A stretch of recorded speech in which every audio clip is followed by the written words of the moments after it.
Love, War and Loss. How does a soldier in Ukraine hope to reintegrate? Editors note this story contains pictures and descriptions of war injuries that some readers may find disturbing. When Andriy Smolensky finally came to himself, everything was dark and made little sense. As he lay down in bed, he thought to himself, the whole task was just a dream. Why is it so dark? Andriy, who was still stunned for just waking up, thought he was hugging the blanket. Then I realized that I couldn't take off the blanket, he recalls, and could feel something over his eyes. At first he considered it a sheet, until felt a feeling that something was terribly wrong in the depths of his intestines. He can't be sure how long he fell asleep. However, Andriy recalls that when she woke up for the second time, she could hear the doctors speaking nearby, uncertain. He tried to call for help but could not say a word. He had a cut in his neck and breathing apparatus tube in his throat.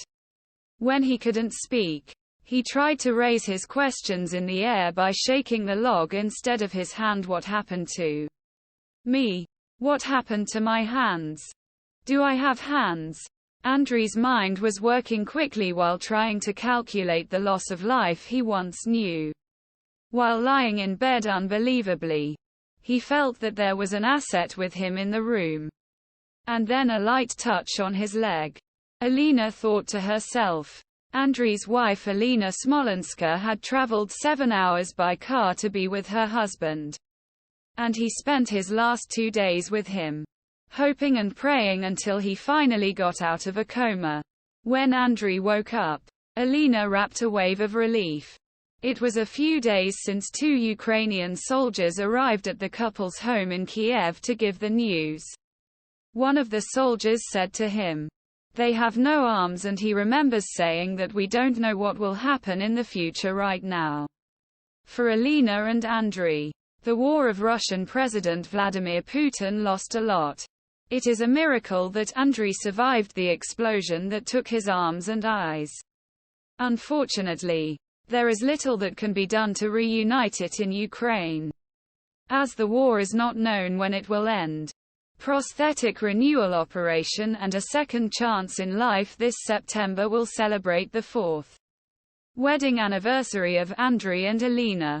And both 27 years old have a lot of lives to live. They no longer know what the future will bring. However, how their lives will be partly dependent on the kindness of foreigners.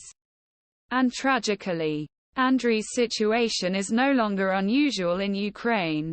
Since the Ukrainian government does not disclose the number of dead, there is no way to say exactly how many injured soldiers and veterans like Andriy are needed.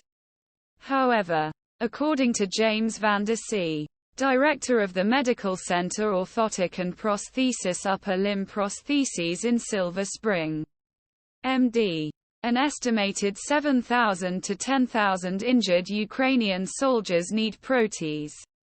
3 to 5 times the figure we see in Afghanistan and Iraq. He said. However, since Ukraine's strict